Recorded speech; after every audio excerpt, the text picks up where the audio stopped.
like an actual rooster. Well, actually, not even an actual rooster weight because she says that like she water loads for like day of weigh-ins. I was like, I don't know how you do that. I don't know. It's not my cup of tea. But like she said, she went from because rooster weight is 103. She went from 101 at like no-gi pants, and then 2 days later she was 127.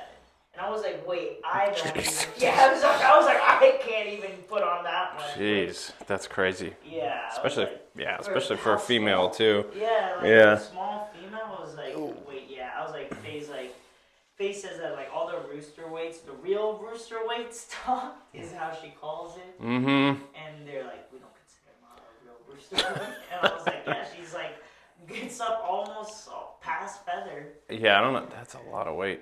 Yeah. Jeez. Yeah, She's probably like 30% weight. Yeah, so she's probably walking around like that. Yeah. That's nuts. Cool. What happened to your shoulder? So it was October 20th, so it's about like almost 4 weeks. Mm-hmm. Almost a month. It was with Deborah, and it was the last round, but we were going slow, and it's probably because I did the takedown slow. But I was doing like a tai tosh.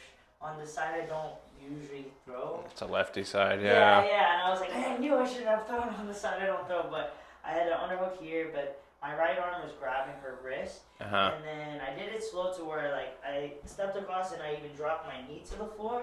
And then I guess as she was falling, I dropped my elbow to the floor, and my elbow, I guess, was like away from my body, posted across the ground like this. And when she fell, I guess she re-grabbed onto my own hand too, and like the impact of her hitting the mat and the grabbing my hand, I think jolt. It just like, I guess it just, as soon as she fell, I just felt this go whoosh, and then like something come out the back.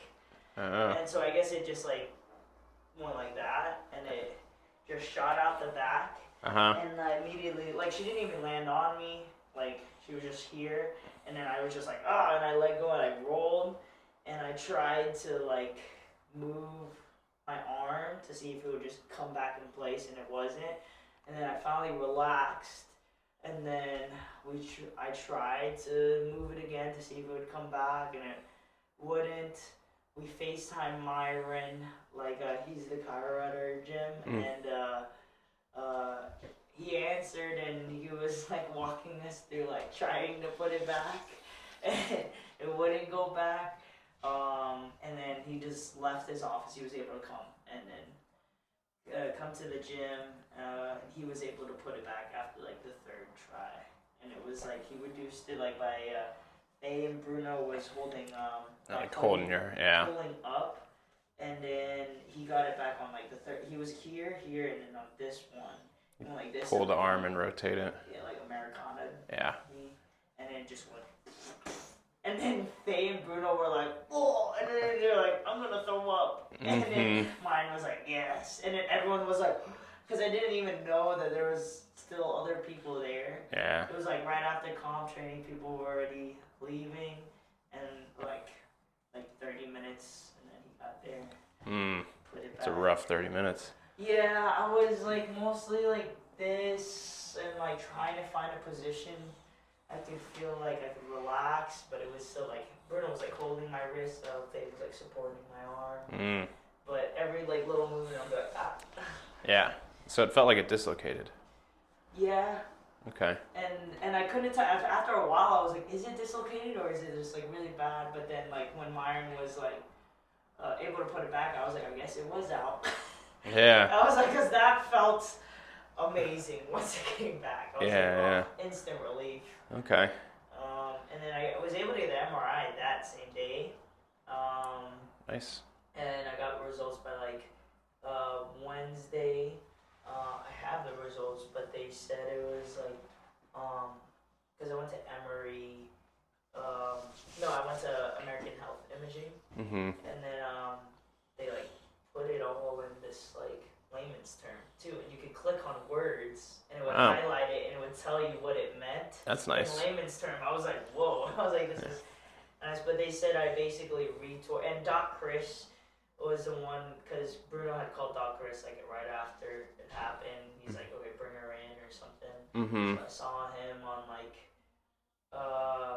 Friday, and then like I just saw him this past Friday actually. Uh-huh. So that was like 3 weeks out. And he retested to see like I forget what test to see if because he said like that I retore my posterior labrum that I had repaired in high school, Mm-hmm. and he could tell that it was repaired in high school because there were still anchors, and then just some minor sprains, my teres minor, Mm-hmm. and then some like bone contusions Mm-hmm. from it like slipping out. But I did PRP basically the Monday after it happens, a week out, Mm-hmm. and then she did the front and the back, and I actually had enough to do both my knees, so I was like, cool. Went in I Rome. was like, yeah, and then I did peptides, BPC, and TB 500. I'm still on them, doing like the 5 days on, 2 days off. Mm-hmm. You doing them right into the shoulder, or are you doing them? I was doing them on my tricep and sometimes on my belly, but then like someone told me just to start doing them right in my shoulders. I was like, yeah, why not? So I had Faye do it like right close to the labrum. Yeah. Here today, but I think I'm just gonna keep doing that. But honestly, it's been feeling really stable and strong. It doesn't hurt really at all. Like the first week or first 2 weeks, I would get sore from teaching, and I was like using my arms like normal posting and stuff. Like once I felt like it was more stable after the first week, and I would get really sore after teaching, and it would get kind of like jiggly sometimes. Like it would when it would fatigue, it would kind of like not like fall out, but it would just like kind of feel loose. Loose, yeah. Yeah. And then it's been like tightening up, and now like it feels like I'm able to do like pushing things. I can hang on a bar and do like scap pull-ups. I haven't tried to do full pull-ups yet. Yeah. I feel like I'm going faster than what I'm supposed to be doing, but like I am like trying to like listen to my body and not like go hard. Like if I feel pain, I like don't do it. Yeah. But as like I don't feel really any pain. But Doc Chris said to wait still like 6 weeks to 8 weeks before drilling, so that I can give it the most time to heal. Yeah. He didn't recommend repairing the surgery? No, after he tested it, he was like, it honestly feels really stable. And he said, like, if you were a football player where all you do is push, then we would definitely do it. But he's like, it's kind of just like a wait and see type of thing. Like, if it comes out a year from now, then even then we would wait and see. But if it, like, slips out, like, earlier and stuff. Yeah. That's good. Yeah, labrums are better to, like, kind of, like, play it slow, especially if it's just happened. You really only need the surgery if it's, like, chronic. Like, someone will move their shoulder and they can just, like, pop it out and, like, pop it back in. Yeah, like in high school, I would just, like, be jogging and then it would just, it would just, but it would just, like, come out and then I would move and it would come back in. Yeah. So this is the first time I think it was just, like, something so mechanical, because he said that usually people's shoulders come out through the front, but he's like, for it to come out the back, usually your arms cross and then someone jam. And I was like, I think that's exactly what happened. And it's like, it was just so mechanical that like my arm was posted across, and then like all the weight, the impact of her falling also just jammed it straight. Most labrums tear right here in the front and it pops out and forward. It's pretty rare to get a posterior dislocation. So, takedowns. Doing it slow. It's because I did it slow. If I just stayed on my feet, wouldn't have happened. Especially doing little. It feels weird just thinking about setting up for a lefty. Yeah, like on the other side, I was like, okay, I'm just gonna walk 2 steps, go, and then I was like, oh, we're falling. I was like, I'm gonna try to kind of catch her. Yeah, just do the forward roll. Okay. How's range of motion? Like? I have well, I did some BFR Okay. 2. And I have this like shoulder reliever ball thing. It's like this rope, and then it attaches to this weighted ball. Like spinning around. Yeah. Yeah. And I do like this here and here. Uh-huh. And it's supposed to be 40 days. I'm on ball. Today's ball 2. So it's like a little bit heavier. So every 10 days you move up. Okay. But I was like, you know what, whatever. I already had it for like my elbow, but it was supposed to be for rotator cuff stuff. Mm-hmm. And so Okay. I was like, whatever. More things to learn. Yeah. Okay. Well, check it out here. Let's see how it's moving, and then we can get you some exercises that are really going to help build up that strength. That'll be the number one thing. You just have to do some like deep stability training for it. So, good. You got a hole? Yeah. I was like, these are like, actually, these are one of my nicer socks. I just had to make sure my feet weren't like dark for the camera. I was like, wait, do I need to take off my socks? Let's go face up. Let's see. I'm gonna poke around first.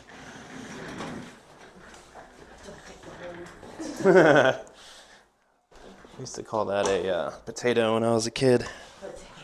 If you like had a hole in your sock, a foot coming through.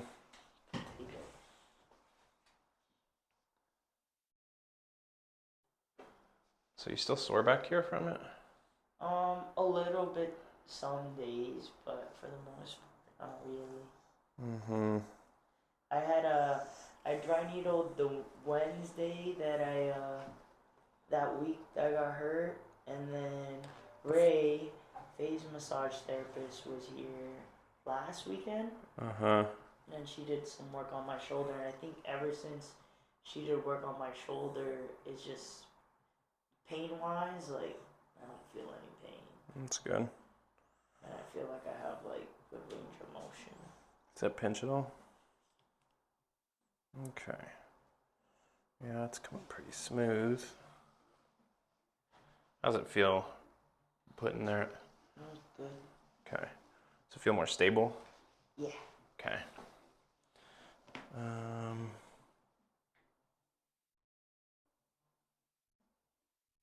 Yeah. Yeah, because I mean, tissue around it feels pretty good. It's probably because you haven't been training. Yeah, actually. No pain in here? No. Good. Trap sore. Like, I think working out. Yeah, it's common that you'll start to use upper trap more after something like that. It's just, I call it Gothic shoulder. You're just trying to protect it. How we doing in here? A little tender, but not like bad. Okay. Cool. Let's see. What lifts are you doing right now? Well, actually, I just tried front squatting today, and it felt stable. I probably shouldn't have, but like it feels fine. No pain, like holding. With a barbell? Yeah, with a barbell. That was the first day of doing that. I just got back into doing like regular push-ups. Was doing last week. I tried push-ups on a box, and it didn't. It was feeling more. I was feeling more anterior tightness, but it didn't feel anything in the back. Okay. And then like, and then I did like regular push-ups on over the weekend. Not over the weekend. I think late last week. And then next day feeling fine. Not really sore. All the muscle around the shoulder feels really good. Like maybe those PRP and PETs really do work. Yeah. Yeah, they definitely help. Also, the work that you got done on it is probably helping. Like even this isn't even too bad for. So we'll go through some exercises that will help like stabilize that shoulder blade, rib cage, arm kind of connection. And that'll help just develop, because the biggest thing you'll have to worry about is just like keeping this shoulder super stable, and you can do so with the right exercises. So that kind of like deep stability work, it's kind of like what you're doing with the thing here, but we'll try and translate it a little bit more to jiu-jitsu. Yeah. I was able to start hitting on the bar. Like I tried first with like toes on a box Mm-hmm. and hanging, and then just feeling good about that, and then was able to actually fully hang and start doing some scap pull-ups. Yeah, that's good. And it felt fine. I was like able to like fully like drop and then. Yeah. There we go. Yeah, I mean, how your arm is moving is really good. So, yeah, that's better. Let's see. How the doggo's doing? Good. Yeah. Still alive. Chico is still Chico. alive. Oh man. He's just got so many lumps on him, and he's like pretty deaf. Oh really? Yeah, he's pretty deaf. Yeah. But he's still like so energetic, like so youthful. He's just have like a ton of little lipoma things on him. Yeah. I think so. One of them burst, and like we were at gi pants. And like he didn't have like we were gonna have his surgery scheduled to, because I was like, oh my gosh, is this insides outside? Like it looked that he was like chewing on it, and I was like, don't chew on it. I was like, it's disgusting. And by the time like we just kept him bandaged and clean, and by the time we got back, his surgery was supposed to be next day. It healed, like it fully closed, like a full layer of skin closed over it. Nice. And so like when we took him, they were like, I mean, technically don't need to. And I was like, cool, okay, don't. Okay. Yeah. Because we were like, he's too old to have surgery. Yeah. It was like to go under. Dang. It's pretty wild. Yeah, I was like, wow, Chico, you're Wolverine. I know. I sliced my finger open like a couple weeks ago. Oh yeah. I remember your story. Yeah. Well, I cut it down to the bone, and now It's already this is all numb. Oh. I can't feel anything through here anymore. Did it cut like a nerve? Yeah. Feels like I got a sock on. Ew. So this keeps freaking me out because I'll like go to push or like using a fork and stuff. I'm like, and you're like, oh. Yeah, starting to get used to it, but It's just gonna be like that forever. It's just gonna be that way. Oh, man. I was, we were at the boat working on it this weekend too, and I took my pocket knife, and it was actually this one, and I was using it to pry open like a thing, and I kind of paused and looked at it, and I was like, oh, that's what happened. It did this, and it slipped onto there. So it actually chipped off the top of the knife? No, it was already chipped. But so I was. Imagine if the top was not chipped. Oh my God. Yeah. So it was my own dumb fault. Can't even can't say it's not. If I would have seen somebody else doing what I was doing, I would have been like, stop, put the knife down, you're gonna hurt yourself. And I was like, I use this thing all the time, I'm fine. I'm an expert. How have the knees been? Good. I mean, I actually had to take some time off after the PRP shots, even though they were helpful. Or like they were healthy. But now I'm just getting back into like lifting pretty heavy with them. Are you doing any single leg lifts? Actually, Faye started this like calisthenics program with this guy, Raph. That we met his sister. He's this Filipino guy and does like crazy backflips into like pistol squats, kind of calisthenics. And so she's trying his program. Oh, is that her doing? I've seen some of the stuff. She's doing back handsprings and stuff in y'all's living room. So she's like starting that, and part of like her daily lifts is a lot more like single leg stuff. So I started doing it with her, but it was kind of like I'm able to do it more now, but like earlier last week, it was still kind of painful with the PRP shot, so I kind of like, okay, I need to wait a little bit longer. Mm-hmm. But now it's starting to feel like I can do them. Yeah, so you've got a lot of jiu-jitsu people get this where lower shin rotates more inwardly than it does out. Can you feel that difference? Mm-hmm. So this is neutral. We go out and it gets, this is normal. In. It's got like double the distance. So some single leg, like unilateral work, we can lock that in a little bit better. Okay. It happens because of like all the motions like this, whether it's like building up a base to like wrestle up, obviously like triangles and like toe holds and outside heel hooks. But that rotation here just creates this uneven torque in the knee where shin rotates really far one direction and not really the other. Yeah. And so that can piss off the knees. So you can do some. Yeah, I get like popping, clicking, like here. Yeah, right below it. Yeah. Yeah. When I squat, but when I do one-legged squats, it's not there. Mm-hmm. It's only when I'm doing regular squats. Yeah. So on this side's the same. So it's got a little bit more motion this way, but it's still a lot of turn in there. It's just part of the sport. Okay. What else you got today? Just teaching tonight, 5 p.m. kids, basics. Yeah?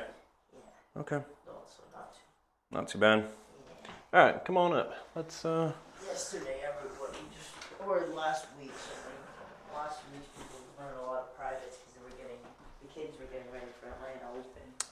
Yeah. Yeah, that's my hockey team. That's a cool name. Okay, yeah, we've got playoffs actually Wednesday. Okay, let's start with this. Kettlebell armbar. We'll do 2, probably 15. Okay, so this is like one of my absolute favorites for especially jiu-jitsu, but like just in general. Because what we're gonna do is we're gonna load some of these deeper like shoulder and shoulder blade stabilizers into a really neutral position and make them work really hard there. So this is one that I do frequently because it helps rebalance good jiu-jitsu posture and like get us into a better, more stable position. So I've been feeling a lot better these past 3 weeks because I'm not like bent over like this. over rolling and choking, yeah. I feel like I've gotten taller. Okay, so let's do this. So the arm bar, there's 2 different parts to this. Part 1 is our ribs are pulling down, and we're getting expansion, compression with an engaged core. We don't want to be into this like rib flared position. Core is active. 2 is my elbows are going to feel like they're squeezing together. So it's activating some of these deeper shoulder blade stabilizers. So we're going to keep 1 and 2 the whole time.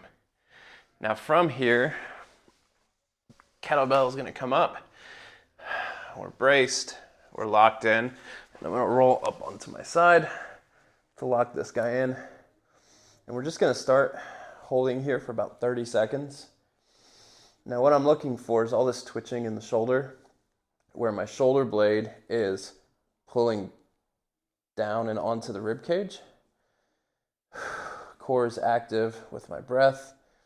And then the hand is right above my shoulder, so I'm getting all this little twitching into that shoulder. Core stays active as we come back down. Cool. I think we did this one of the times. Yeah, we've done this one before. Yeah, this is one that, like, for me in shoulder health, especially if I'm training a lot, is almost like a non-negotiable. Yeah.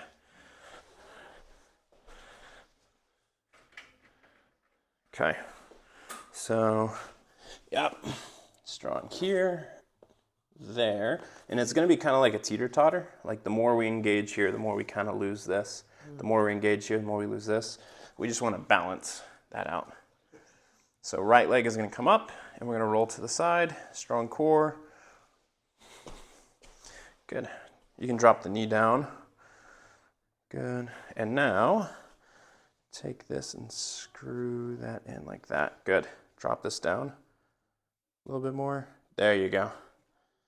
Good. Now, we just take time. Get all this little twitching going. There you go. This is an exercise. It's kind of like a kettlebell swing. It's actually better to go heavier, but we want to make sure we're doing it the right way. Good. 10 more seconds. How's this feel? Good. Good. Good. Think of this as like a shoulder blade workout, less of like I'm working out my bicep or I'm working out this muscle. Good. Come on back down. Good. Switch sides.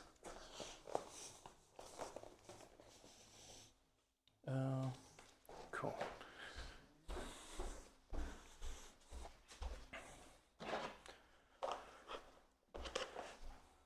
Good. My poor sock.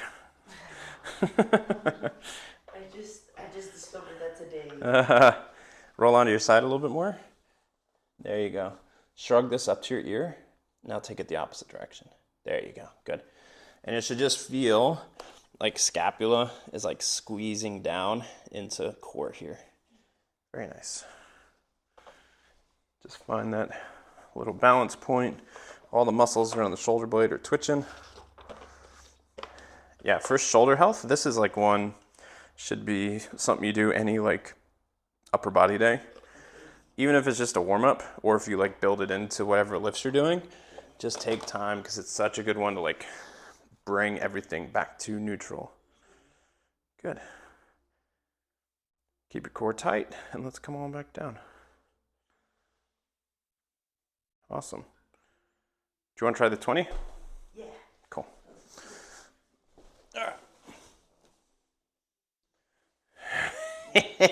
She's thinking about it now. Yeah, I was like the camera angle.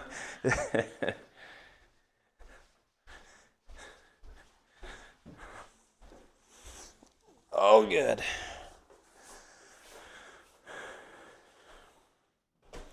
Good. Awesome. Flat here. Strong core. Yeah, good. Good. Left leg straight. Up and over as we roll. There you go. Keep this locked in and then reach the bell. It's going to feel like it's above your ear. There you go. But keep that in. Good. And so you want all these muscles around here, like twitching and firing.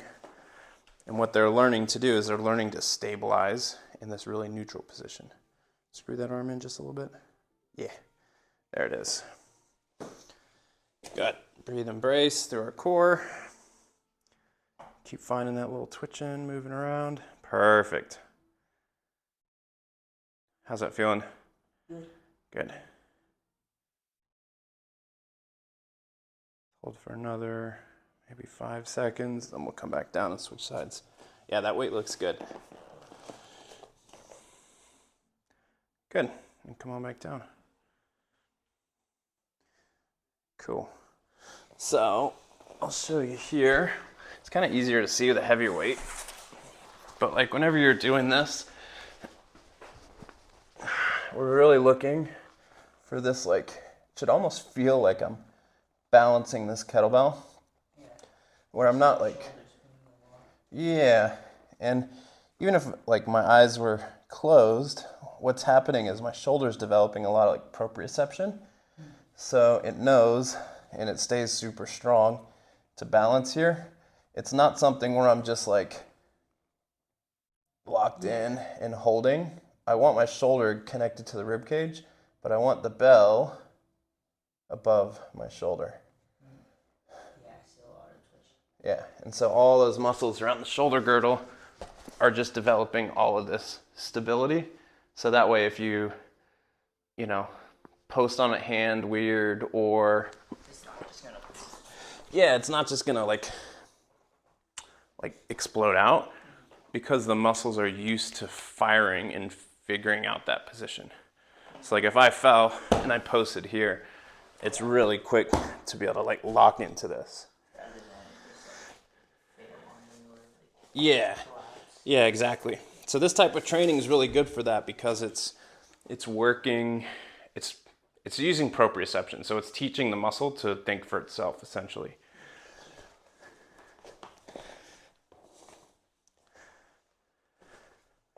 Good. There you go. Squeeze that shoulder away from your ear. Nice. I use this a lot too to actually escape side mount, like the Marcelo escape. Yeah. On that near side, like armpit or hip, and like sitting up. Mm-hmm. There you go. Breathe through it. And we're just trying to make that connection. Yeah. This is connecting down to the rib. Good. Nice and soft there. That's perfect. Good. Another 5 seconds, and let's come on back down.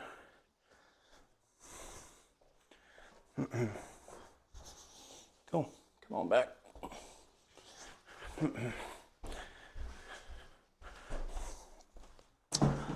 Okay. How'd that feel? Yeah. Good, good. I wasn't this side, like bring it up higher Good. above my ear. Awesome. Okay. Next, what we're gonna do is bear to like a downward facing dog. The goal is not getting into like a full downward facing dog where I'm trying to like stretch my calves or like drop the chest down. What the real goal is hands will be on a firm surface that allows us to connect to deep shoulder blade a little bit more. When my brain senses my hand is down and stable, it will allow muscles up here to work better. If my brain senses like my hand is doing this because I'm on the heel of it, I'm going to end up tightening up in my neck, usually starting to rotate up, and this is what causes shoulder injuries. So hand flat, connecting down, elbow pit is forward, and we're thinking of that same motion we just did with this like, yeah. So what I'm going to do is hover, lift, lift, and then press through my hands. The whole time as I'm pressing, my upper trap is nice and soft, and my shoulder blades are active. So I'm not up like this. We're down into this connection, and then lower back down. Elbows are straight, not here. I can go lift, lift, and then press by pushing my hands back. Nope, I'm not like trying to go super deep or anything here.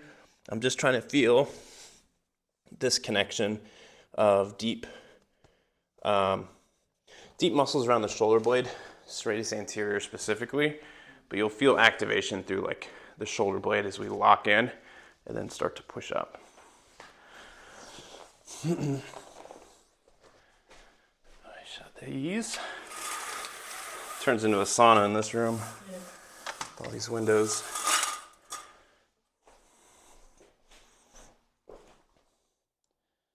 So push through the hands. Yeah, keep this super active here. Nice and soft, good. Yeah, I feel that like Like you're here? that's in like mid trap. Yeah, through here too? Perfect, that's exactly what we want. Now try and keep that as you come back down. Good. Try to hover, brace your core. Hover a knee and foot, good. Hover knee and foot, lock in. And then one more time, press through the hands flat. There you go, perfect. Soft here, super active through lower scapula. Good. Take a break. It's like full body. Uh-huh. How'd that feel? Good. This is teaching us our frames, our posts on the ground, posting and locking into shoulder blade, not up like this. The more this arm starts pulling out and pulling all of this away from the rib cage, the more susceptible it is to stuff like that. Obviously, if you're throwing somebody, some things you can't avoid, but we can reduce them from getting worse. Let's do one more, same one.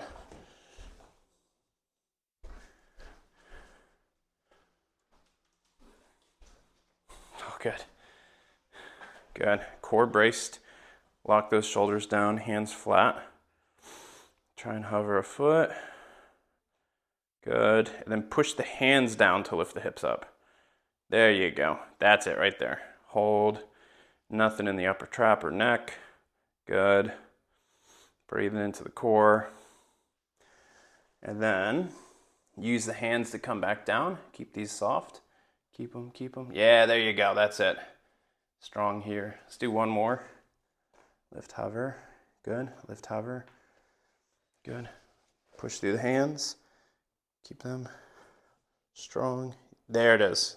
I felt that activation. That was perfect. Good. And then just try and lower us back down. Keep it. Very nice.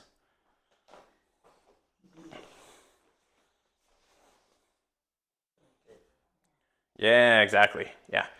That really helps us lock into posterior rotator cuff, deep scapula, connecting into this. Cool. Let's do one for the knee. So we're gonna do a split squat. Do you ever do split squats? Yeah, kind of like the lunge. With foot on a bench? Bulgarian split squat? Yeah. Okay, we're gonna do it slightly different. Cool, so come on over here. Okay, so how foot reacts to the ground makes a huge difference. All right, so if I step and my foot dumps out, it gets more internal rotation here. If I can build up through my arches, see how that locks that knee in? So what we're gonna do is we're gonna start with, let's start with building, finding the arch first, and then we'll do the split squat. I noticed when I recorded my last squatting back squat stuff, as it was getting heavier, I saw that my left heel kind of dumped up like this. Whenever you were squatting? Yeah, at the heavier weights. Gotcha. So so think of the foot as this. We have 3 arches, and they go between the heel, big toe knuckle, little toe knuckle. They create a tripod. Whenever you squat, if we're on 2 feet, it's okay to squat and have that come down and in, right? So I can let this midfoot collapse in. But I want to keep equal pressure across those 3 points. And as I come back up, we should see the arch rise.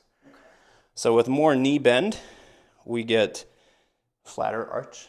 With more knee straight, arch should lift. And that is an important mechanism there that keeps the knee healthy. So what we're gonna do, jiu-jitsu people are notorious for weak arches because we stand and move on mats all day. And then if you're standing on a big squishy mat, we can kind of dump out and you don't really feel it. That rotates these shins in too much and, can cause a lot of imbalances here. Yeah, I feel like actually now that I'm wherever I'm just chilling, it feels like, is this neutral or is it? So both of your feet overpronate. Your left one overpronates more. Meaning this one's collapsing in. It should be there. But keep this down. Smush that down. There you go. A little bit more. Smush my finger. Yeah, there you go. Feel that activation? Yeah, that's neutral. Yeah, I feel that. Yeah. So what we're gonna do is we're gonna try and build up that arch with a kettlebell pass. So I'm gonna step into a lunge. The first one we're gonna lift the toes, and then we're gonna lift the heel. Because what I want to do is I want to feel equal pressure across the ball of the foot here, and then toes spread and place down. Hips are square, and I'm going to imagine like I'm sitting back and into this hip sit bone. So I should feel this sit bone activate. So I have equal pressure across the ball of the foot. I'm just going to take this kettlebell. I'm going to pass right, left. The first passes might be super slow like this, and then eventually they get quicker and quicker. Right now I might also be at 50-50 of my weight. Then I might move forward 60-40, 70-30. Eventually we want to get to like 99-1, where we're maintaining. Yeah. Heel stays lifted, and this stays equally planted.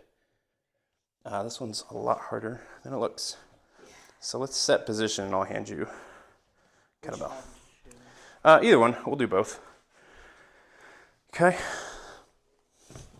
Yeah, so think about lifting the toes and then lifting the heel. Spread toes. There you go. And now just keep equal pressure here and here. Awesome. Hips square, and then take a little bit of a bow here, this way, to find like sit bone on this side. Did you feel that activation? Is it like here? Like right at the bottom of your, we want to find right where hamstring meets glute. Yes. Lift the right heels up, right heel up too. Good. Now, keep your core strong. So both heels are lifted? Mm-hmm. Oh, snap. Mm-hmm. Wait a minute. Let me get a lighter weight. Okay. Pass slowly from left to right.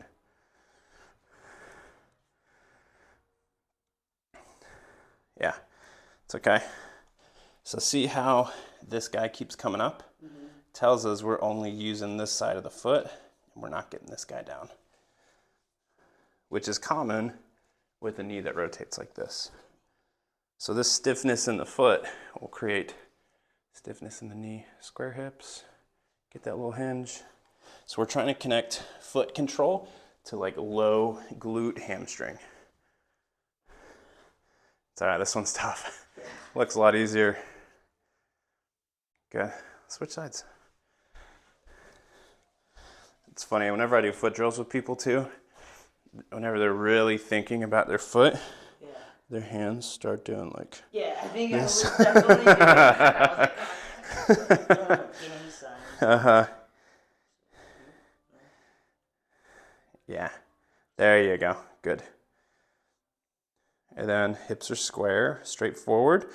And then we're just taking this almost like hinge, just to find this activation in the hamstring. Perfect. Building this foot strength up will help our shots. It'll help us just get this like super strong foot that we can generate power off of.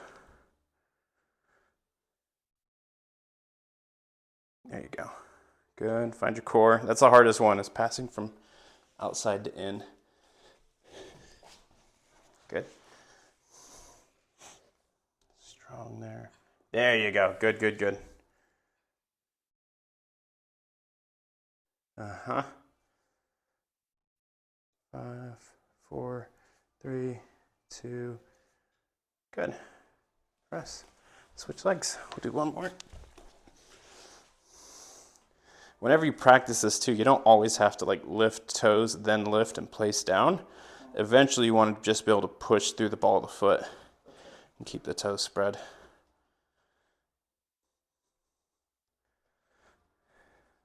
Mm-hmm. So with this exercise, we're actually working all 3 arches at once. It's one of my favorites. For that, we'll get this squeezed together. We obviously get this and this lateral side. About 20 seconds.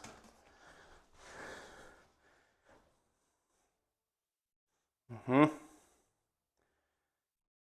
is active, breathing through our core.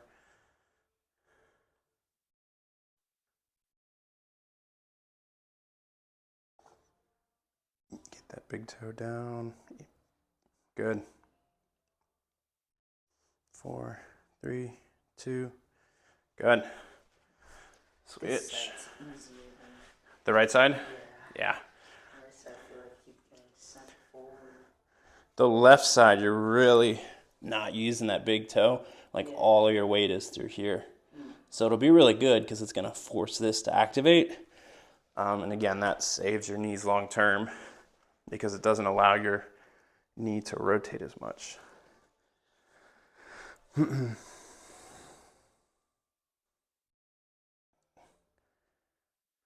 probably why the left side is also having that catching feeling. Because it's just over rotating. There you go.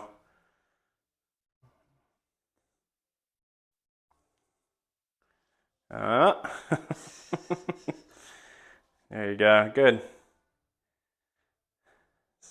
6, 5, 4, 3, 2. Good. All right. How'd that feel? Hard. Yeah. That's one that'll really challenge your.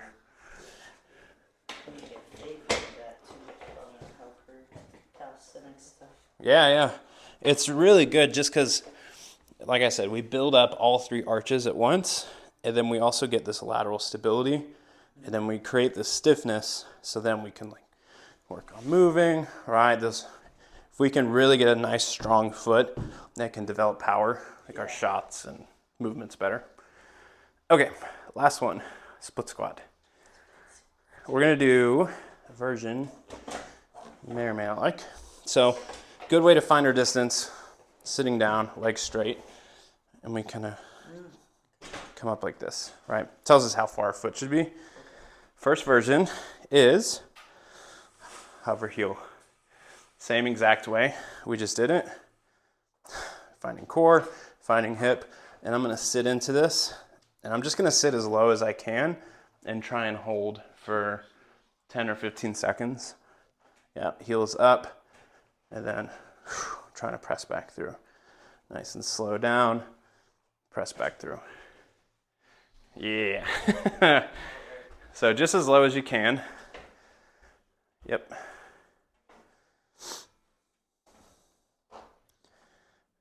So this foot is like this? Yep. So sit your hip back, 10-second hold. Yep, breathe. Find your hamstring, find your glute, strong core. 3, 2, 1. Come on back up. Try and go through 2 to 3 reps, just up and down. There you go. Nice. One more. You got it. Yeah. Great. How'd that feel? Good, actually. Good. Easier than I thought it was going to be. Good. You'll, by activating these arches differently, you'll actually access more muscle fibers in your calf. So it's normal to get a little bit more sore through different parts of it.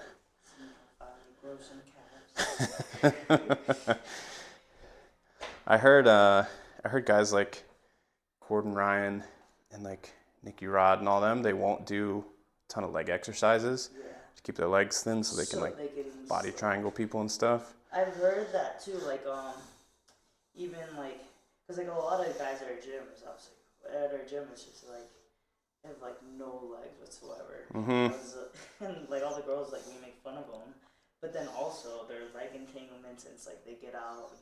I was like, you know what? I guess it's somewhat beneficial. Yeah, for sure. I can't body triangle people. Yeah. When I go like this, I was like, no one's body's fitting there. There you go. And good. Come on up. 2 to 3 here. Nice slow control in the descent. Back up. How's that one feel? Perfect. Last one. Good. So now let's do a regular split squat. Foot's gonna stay flat, but I just want you to be cognizant of those 3 points and try to really find them.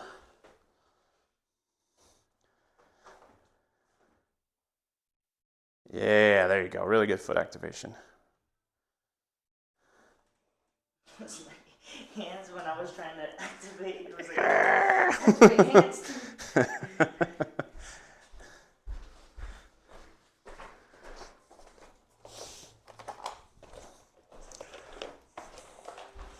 There you go.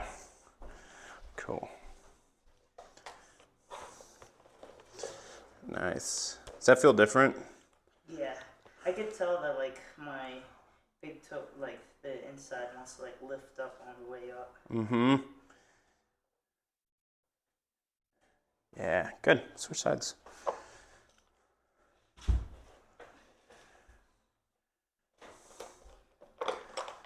Yeah, I honestly think these kind of unilateral lifts are better for most jiu-jitsu athletes than like a traditional back squat.